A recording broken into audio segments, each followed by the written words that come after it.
Hello students, कैसे हो आप। उम्मीद करता हूँ कि आप अच्छे होंगे और पढ़ाई पर ध्यान दे रहे होंगे। बच्चों, हम बात करेंगे आज चैप्टर 7 क्लास 10th का।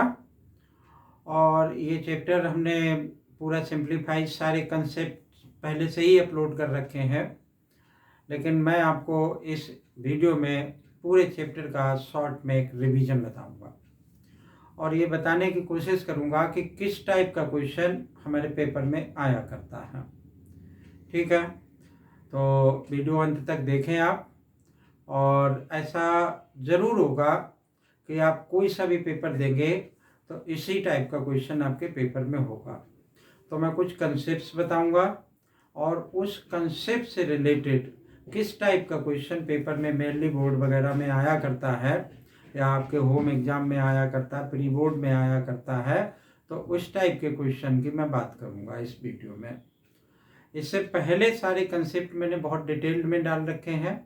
अगर आपको देखने तो चैनल नहीं सब्सक्राइब कर रखा है तो चैनल को सब्सक्राइब कर लें और वहाँ से वीडियो देखें, अच्छी लगे कमेंट करें और अपने यार दोस्तों को शेयर करें। तो हम बात करते हैं कि ये चैप्टर 7 और इसके रिवीजन करने से पहले कुछ इस पे जो कंसेप्ट्स हैं वो एक शॉर्ट में हम समझ लेते हैं।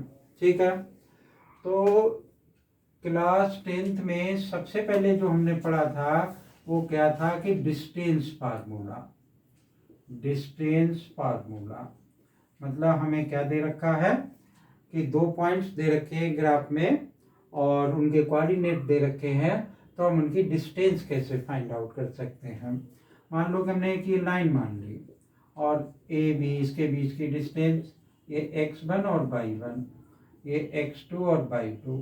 तो ए बी डिस्टेंस मुझे फाइंड आउट करनी है, तो ए बी डिस्टेंस बच्चों कैसे निकलेगी, x2 माइनस x1 इसका whole square plus y2 minus y1 और इसका होल स्क्वायर। ठीक है, ये डिस्टेंस फार्मूला हम यूज करते रहे एक्सरसाइज 7.1 में, कॉलिनियरिटी के लिए भी किया, पैरेललिज्म के लिए हमने, जैसे कोई ट्रायंगल है, इक्विलेटरल है, आइसोसेलेस है, पैरेललोग्राम है, रेक्टेंगल है, स्क्वायर है, इन सब चीज़ों के लिए इस फार्मूले को हमने यूज किया था अकॉर्डिंग टू देयर प्रॉपर्टी। अगर ये तो डिस्टेंस थी इस टाइप की, मान लो कि ये इस तरीके से पॉइंट दे रखे हैं, एक पॉइंट यहाँ पर और एक पॉइंट ये ए यहाँ मान लिया, बी यहाँ मान लिया, तो ये डिस्टेंस फार्मूला हम अप्लाई कर लेंगे। अगर मान लो कि ये लाइन ऑरिजिन से पास हो रही है, अगर ये लाइन हमारी किससे पास हो रही है, ये लाइन सेगमेंट इस तरीके से दे रखा हो, ऑरिजिन से पास हो रहा है, तो बच्चों x1 y1 क्या हो जाएगा, 0 0 हो जाएगा, यानी इसका कोऑर्डिनेट क्या हो जाएगा, 0 0 हो जाएगा। इसको मैंने x और y मान लिया कि ये कोऑर्डिनेट x है और y है, तो यहाँ O मान लिया, ये P मान लिया।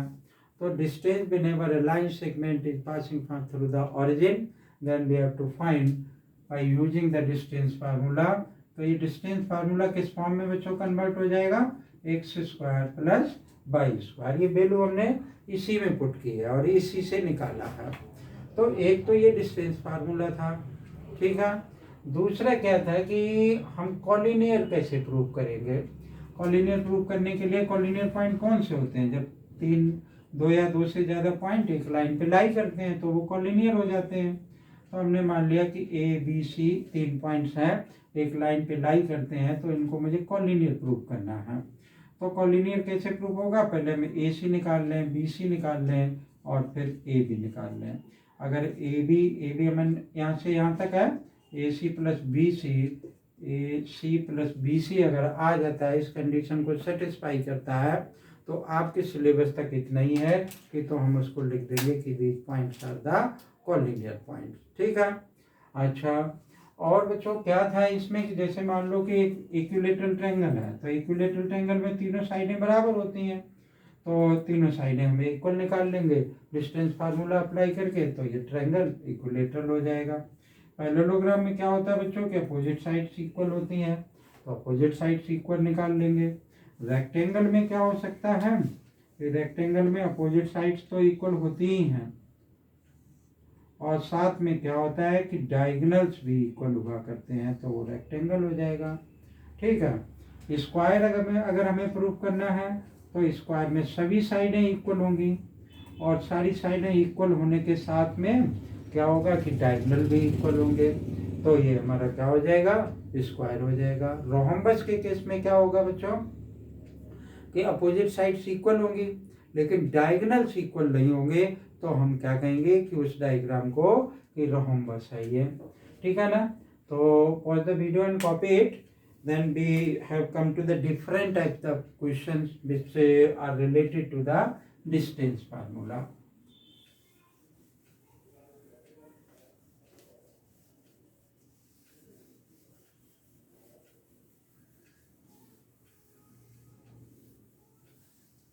तो देखो किस टाइप का क्वेश्चन ज़्यादातर आता है। हमने एक क्वेश्चन लिखा, अपने बुक से लिख लिया, find a relation between x and y. Question लिखा हुआ है कि find a relation between x and y, x and y, such that the points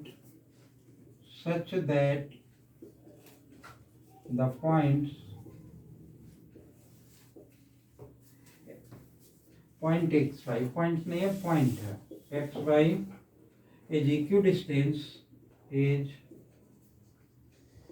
equidistant from 7 1 and 3 5, 7 1 and 3 5, ये बात हमें गिवन है, ठीक है। तो देखो अब कभी कभार क्या होता है कि बच्चे क्या यूज कर लेते हैं इसमें कि इक्विडिस्टेंस मतलब मिड पॉइंट, तो बच्चों मिड पॉइंट नहीं होता। इक्विडिस्टेंस मान लो कि एक लाइन ड्रॉ हमने की, ठीक है, इस लाइन पे परपेंडिकुलर बाइसेक्टर ड्रॉ कर दिया, इस लाइन पर कोई भी पॉइंट अगर होगा वो इस और इस पॉइंट से इक्विडिस्टेंस होगा, लेकिन मिड पॉइंट नहीं होगा। मिड पॉइंट कौन सा होगा, ये मिड पॉइंट होगा, ठीक है। तो हमने क्या किया कि जैसे ये हमें दे रखा, तो हमने इस तरीके से मान लिया कि ए और बी, ठीक है, और एक पॉइंट कोई ले लिया जो कि इक्विडिस्टेंस है, पी पॉइंट मान लिया, इसका कोऑर्डिनेट क्या मान लिया, एक्स वाई, जो कि गिवन है हमें। एक्स वाई हम यहाँ पर भी यहाँ सपोज कर सकते हैं कि एक्स वाई ये ए है और ये बी है और ये पी है, ठीक है। ए पी इसको ज्वाइन कर दिया और पी भी ज्वाइन कर दिया, तो ए पी पी बी का इक्वल होगा कि नहीं होगा, तो A P is equal to P B लिख लिया भाई। तो इसका मतलब ए पी का स्क्वायर भी पी बी के स्क्वायर के बराबर होगा। तो अब हम स्क्वायर हमने क्यों लगाया, क्योंकि डिस्टेंस फार्मूला में रूट होता है, अगर उसके ऊपर स्क्वायर लगा होगा तो क्या होगा, तो हमें स्क्वायर रूट का साइन नहीं लगाना पड़ेगा। तो यहाँ मैंने क्या लिख दिया कि ये 7 है और 1 है, और दूसरा ये क्या है, 3 है और 5 है, यानी ये इस टाइप से दे रखा है। तो अब हम इसमें वैल्यू पुट कर देंगे डिस्टेंस फार्मूला में और आंसर आ जाएगा। कैसे आएगा कि x - 7 इसका होल स्क्वायर, ठीक है, x1 - x2, और इसी तरीके से ये हो गया प्लस y - 1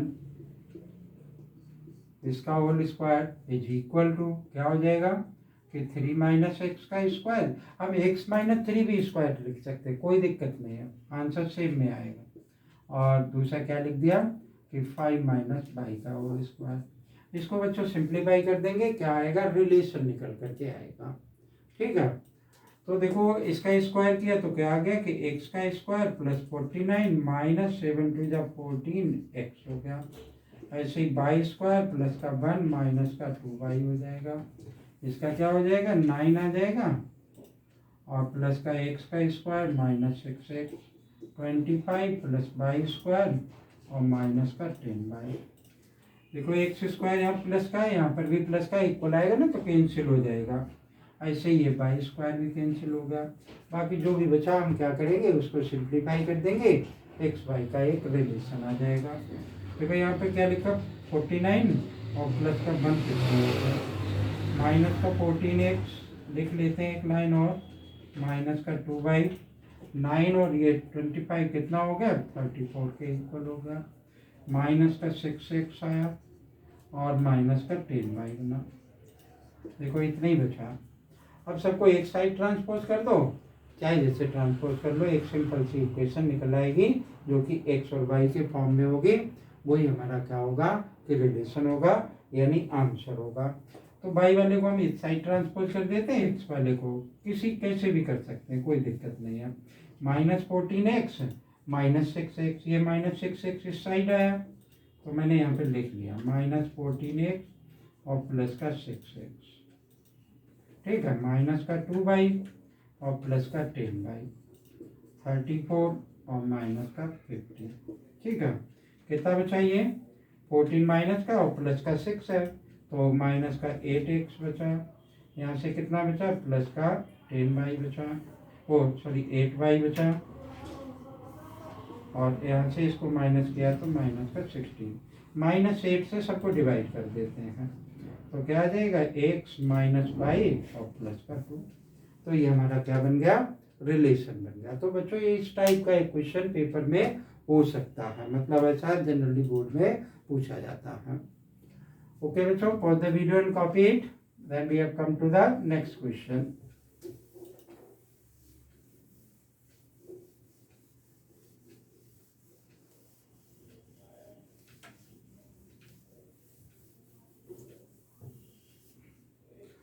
देखो एक इक्विडिस्टेंस से ही रिलेटेड एक और क्वेश्चन लिखते हैं। Find the point on the x axis which is equidistance. ये क्वेश्चन है हमारा, find the point on the x axis, on the x axis which is equidistance, which is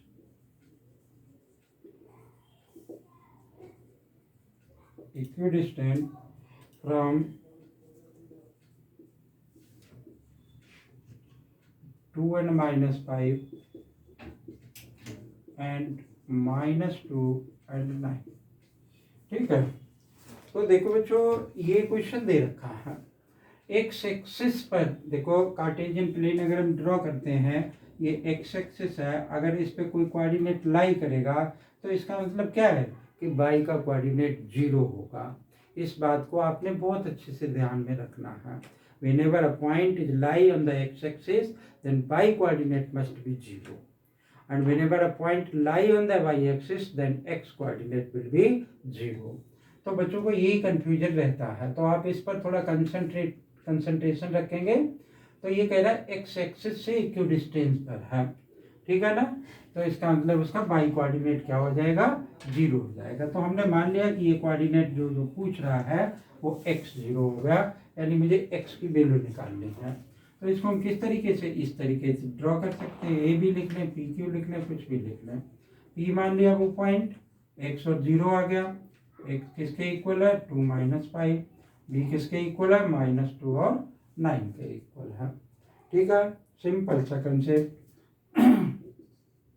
AP is equal to PB, तो AP का square is equal to PB का square, ठीक है। क्या लिख लेंगे हम कि x - 2 का होल स्क्वायर प्लस 0 - -5 प्लस का होल स्क्वायर, -2 - x का स्क्वायर और प्लस 9 - 0 का होल स्क्वायर। इसको सिंप्लीफाई कर देंगे, x की वैल्यू आ जाएगी। तो ये x का स्क्वायर आ गया, प्लस का 4 आ गया, -4x हो गया, प्लस का 25 हो गया। तो दोनों माइनस के हैं तो a प्लस बी का फार्मूला लग जाएगा। 4 आ गया, x का स्क्वायर आ गया और प्लस का 4x आ गया, प्लस का 81 आ गया। x स्क्वायर से x स्क्वायर कैंसिल हो गया। अब देखो ये माइनस, ये प्लस के 4x है, इक्वल के इधर लाए तो -4x प्लस के कितने हो गए 29 हो गए, ये कितना हो गया 85 हो गया। तो माइनस का 8x is equal to 85 - 29, -8x, 85 में से 29 माइनस कर दिया, 15 में से 9 गया 6 आ गया और 7 में से 2 गया 5 आ गया। तो x इज इक्वल टू कितना आ जाएगा 8 से बन जा 56, तो -7 हो गया, यानी ये वैल्यू कितनी आ गई मेरी, या ये वैल्यू लिख लें -7 और 0 इसका कोऑर्डिनेट होगा। तो बच्चों अगर ये बाई एक्सिस लिखा होता तो मैं क्या लिखता कि 0 और बाई लिखता, और बाई की वैल्यू कुछ निकल करके आती और एक्स की वैल्यू किसके इक्वल हो जाती, उस केस में 0 के इक्वल हो जाती। तो बच्चों इस टाइप का क्वेश्चन इस एक्सरसाइज से जनरली पेपर में पूछा जाया करता है, ठीक है ना। और the video and copy it, then come to the next concept.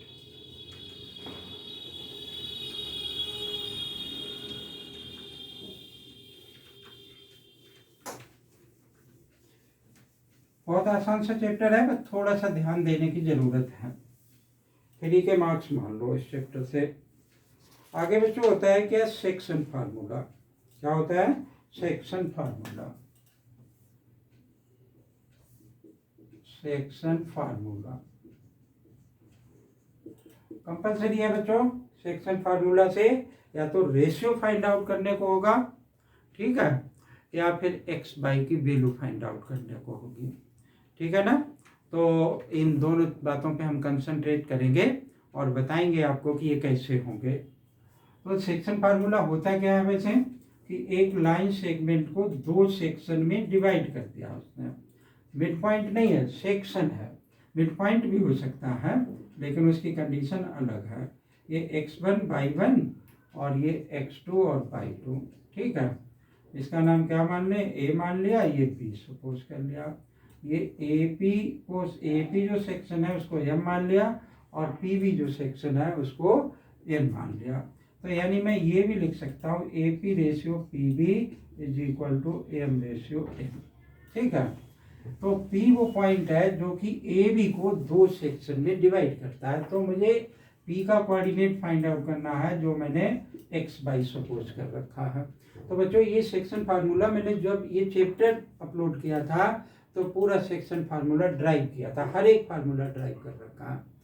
तो AP तो x बाई की वैल्यू क्या होगी कि x is equal to mx2 plus nx1 divided by m plus n, और y is equal to m/2 plus n/1 divided by m plus n। कहीं m1 m2 भी लिख रखा है, कहीं mn भी लिख रखा है। जो आपको सुटेबल लगे, जो आपको जल्दी लर्न हो जाए, उसी को आप क्या करेंगे, लर्न कर लेंगे और उसी का यूज करते रहेंगे। तो बच्चों एक तो ये सेक्शन फार्मूला है, ठीक है। दूसरा क्या है कि नेक्स्ट वाली एक्सरसाइज से रिलेटेड एक मिड पॉइंट फार्मूला है। वो मिड पॉइंट फार्मूला क्या है, मिड पॉइंट फार्मूला मतलब जो हमारे सेक्शन है वो मिड पॉइंट्स हो गए, यानी m n के इक्वल होगा, P will be the mid point. उस केस में ये फार्मूला किसके फॉर्म में कन्वर्ट हो जाएगा, x is equal to x1 plus x2 divided by 2 और y is equal to y1 plus y2 और डिवाइडेड बाई 2, ठीक है। इसके फॉर्म में आ जाएगा। एक सेंट्राइड और हुआ करता है लेकिन वो हमारी एक्सरसाइज में कहीं पर भी दे नहीं रखा उस टाइप का क्वेश्चन, तो जहाँ कहीं पर भी आ जाएगा उस तो हम बात करेंगे उसको, नहीं तो हम बता देंगे, या हमने जो वीडियो पहले अपलोड कर रखी है उसमें लिख रखा है। और the video and copy it, then we have applied this formula and do the some questions. ये लिखा रहने देते हैं। तो देखो किस टाइप का क्वेश्चन इसमें से हो सकता है, उस टाइप के क्वेश्चन की हम बात करेंगे, ठीक है। तो पहले हमने क्वेश्चन लिखा है इसमें कि इन व्हाट रेशियो, ज़्यादातर रेशियो पूछा जाता है क्वेश्चन में, तो मैंने लिखा कि in what ratio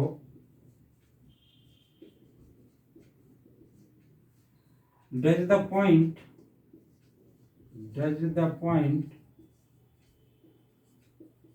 -4 and 6 divide the line segment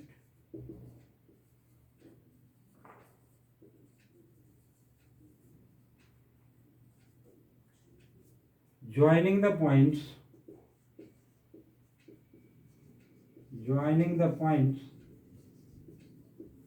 A -6 and 10 and B 3 and -8, ठीक है। तो देखो ये इसने कहा है इन व्हाट रेशियो, तो जब भी बच्चों रेशियो पूछा जाए तो m ratio n is equal to हमेशा k रेशियो 1 सपोज कर लो, जब भी रेशियो पूछा जाए, ठीक है ना। एक लाइन सेगमेंट बना लेते हैं ताकि उससे क्या होता है कि लोकेट हो जाता है, और हमें वैल्यू पुट करने में आसानी रहती है। तो ये ए है और ये बी है। ए का कोऑर्डिनेट इसने दे रखा है -6 और 10, और बी का कोऑर्डिनेट मुझे क्या दे रखा है 6 और -8, और बी का कोऑर्डिनेट मुझे दे रखा है -4 और 6। ये क्या होता है x1 y1, ये क्या है x और y, और ये क्या है मेरा x2 और y2। कुछ भी नहीं करना है, और ये m है और n है, तो m रेशियो n बराबर मैंने सपोज कर लिया कि k रेशियो बन के इक्वल है। इस फार्मूले में वैल्यू इसमें से किसी एक में वैल्यू डालनी है, दोनों में नहीं डालनी है। तो चाहे तो x वाले में डाल लो या y वाले में डाल लो, k की जो वैल्यू आएगी that will be the ratio. ठीक है, दोनों में सेम आएगी। तो वैल्यू पुट कर देते हैं इसमें, यानी x की वैल्यू मेरी -4 दे रखी, मैं इस वाले में पुट कर रहा हूँ। x की वैल्यू देखो -4 दे रखी, और फिर क्या m की जगह पे मुझे क्या दे रखा है k, और x2 की जगह पे क्या दे रखा है 3 दे रखा है, प्लस n की जगह पे 1 दे रखा है, और x2 की जगह पे मुझे क्या दे रखा है सॉरी x2 और x1 की जगह पे -6 नीचे क्या आ जाएगा k+1 आ जाएगा। क्रॉस मल्टीप्लीकेशन कर दें, सिंप्लीफाई कर दें, आंसर आ जाएगा। ठीक है, ये क्या बन जाएगा मेरा -4 के -4। ओके, यहाँ से क्या बन गया 3 के -6। आसान सा काम, इस साइड ले आए इसको, तो -4 के -3 के -6 प्लस का 4 हो गया। कितना बन गया ये -7 के इज इक्वल टू -2। इससे ये कैंसिल हो गया, के किसके बराबर आ गया 2/7 के इक्वल आ गया। रेशियो मेरा क्या निकल आया m ratio n is equal to 2/7। तो ये इसका आंसर होगा। ठीक है, तो इस टाइप का क्वेश्चन क्या होता है कि पॉसिबिलिटी होती है पेपर में आने की। तो और आगे क्वेश्चन देखते हैं।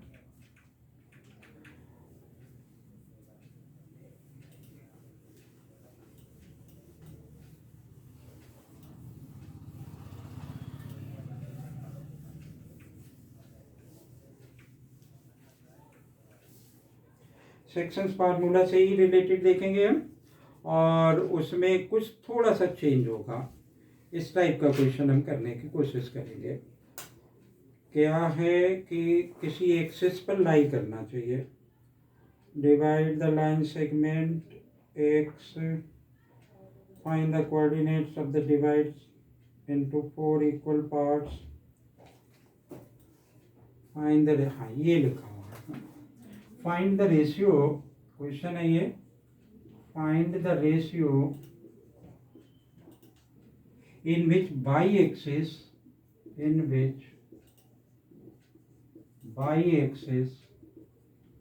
divides the line segment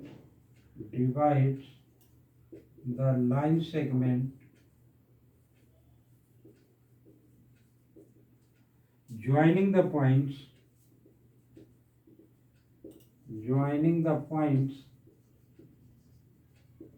5 - 6 and -1 and -4. Also find the point of intersection.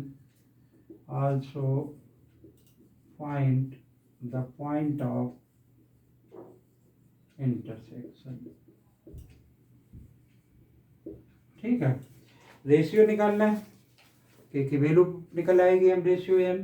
ठीक है, फिर वो पॉइंट ऑफ इंटरसेक्शन भी निकल आएगा। तो देखो इसको पहले समझते हैं। Find the ratio in which by axis, अब देखो बाई एक्सिस, ये बाई एक्सिस है, बाई एक्सिस को इंटरसेक्ट कर रही है वो लाइन। तो कोई भी लाइन अगर बाई एक्सिस को इंटरसेक्ट करेगी तो उसका एक्स का कोऑर्डिनेट 0 होगा। एक्स का, तो इसका कोऑर्डिनेट मैं क्या लिख सकता हूँ 0 और बाई लिख सकता हूँ, है ना। तो मैं अब क्या करूँगा, देखिए आप, तो मैंने ये कोऑर्डिनेट 0 और बाई सपोज कर दिया।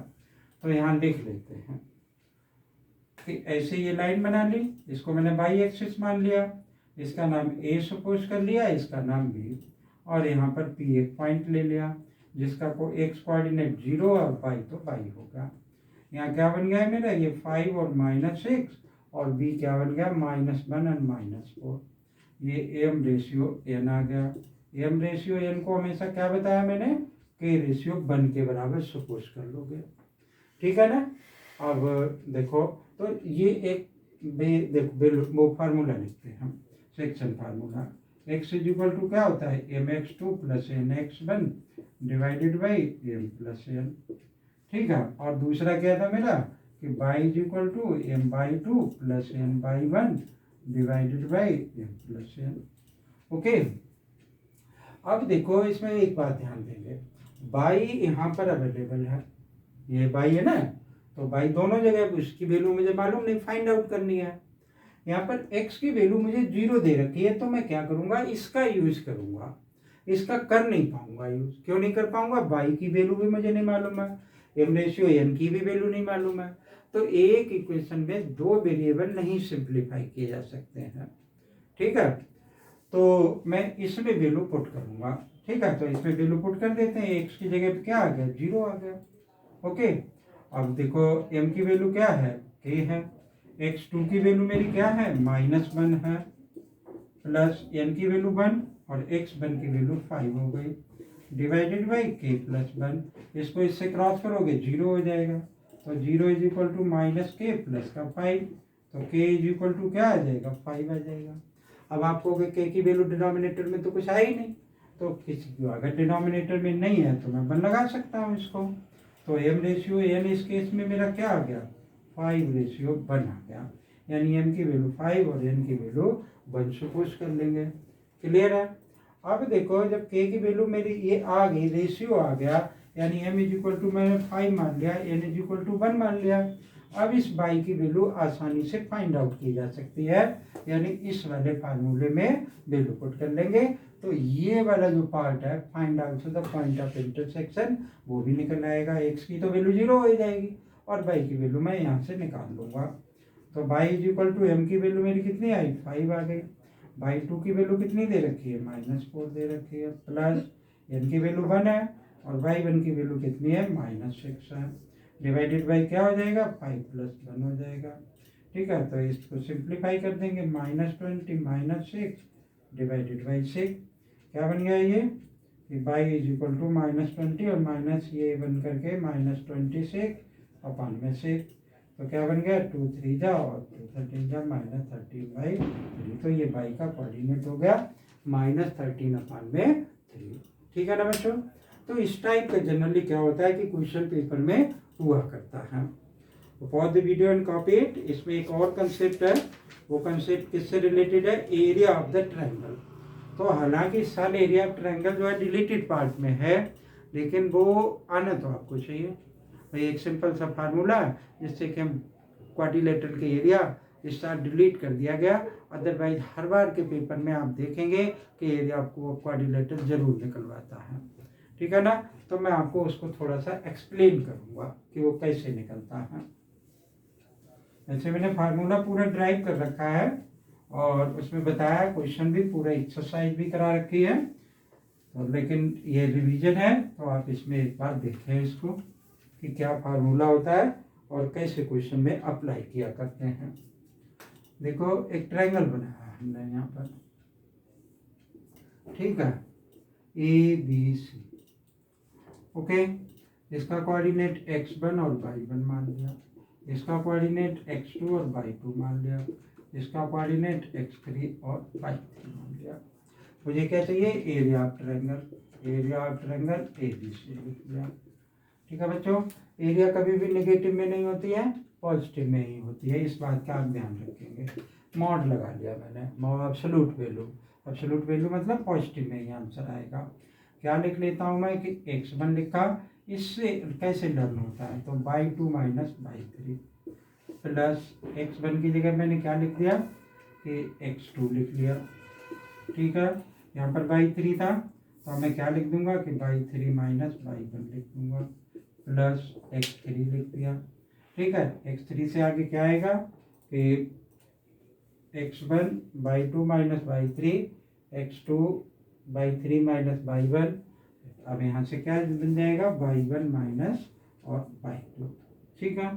तो इस तरीके से ये ब्रैकेट एक तो ये वाला आ गया मेरा, और दूसरा ये मॉड आ गया। तो ये फार्मूला हम बच्चों क्या करते हैं, अप्लाई किया करते हैं और इस फार्मूला से ट्रायंगल की एरिया निकल आती है, तीनों वर्टिसेस जब हमें अवेलेबल हों। अब देखो क्या होता है कि क्वाड्रिलेटरल, तो क्वाड्रिलेटरल में चाहे पैरेललोग्राम हो कुछ भी हो, पैरेललोग्राम में बस ये है कि दो एक ट्रायंगल का एरिया निकालेंगे, डबल कर देंगे। तो लेकिन अब जैसे ये दे रखा है मुझे, तो हम क्या करेंगे, एक क्वाड्रिलेटरल मान लिया मैंने इसको कि ABCD इज ए क्वाड्रिलेटरल। तो हम क्या करेंगे, पहले ABC ट्रायंगल का एरिया फाइंड आउट करेंगे, ठीक है, और फिर ACD ट्रायंगल का एरिया फाइंड आउट करेंगे, दोनों को ऐड कर देंगे, क्या आ जाएगा, एरिया ऑफ द क्वाड्रिलेटरल आ जाएगा, ठीक है। तो इसलिए अच्छा ये फार्मूला दूसरे फॉर्मेट में भी लिखा जाता है, लेकिन वो फॉर्मेट जो है हमारे यहाँ सिलेबस में नहीं बताया गया। इस तरीके से लिख लेते हैं कि x1/1, x2/2, x3/3 और x1/1, मतलब x1 से शुरू किया और यहाँ पे ख़त्म हो गया। तो ये क्लास 12th में बताते हैं, इसको इससे मल्टीप्लाई कर देते हैं, माइनस इसको इससे मल्टीप्लाई कर देते हैं, प्लस इसको इससे मल्टीप्लाई कर देते हैं, माइनस इसको इससे मल्टीप्लाई कर देते हैं, इसको इससे मल्टीप्लाई कर देते हैं, माइनस इसको इससे मल्टीप्लाई कर देते हैं। तो ये आसान थोड़ा सा हो जाता है, ठीक है, लेकिन एरिया इस केस में भी ट्रायंगल की निकल के आती है। अगर क्वाड्रिलेटरल लेते हैं तो x4/4 फिर x1 और π1 लिख लेते हैं, फिर ये फॉर्मेट में आ जाता है। ओके, तो इस तरीके से ये क्वेश्चन हो जाएगा। तो मेरे ख्याल से आपको ये बात समझ में आई होगी, और समझ में आई तो वीडियो को लाइक करें, कमेंट करें, अपने यार दोस्तों को शेयर करें। थैंक यू, जय हिंद।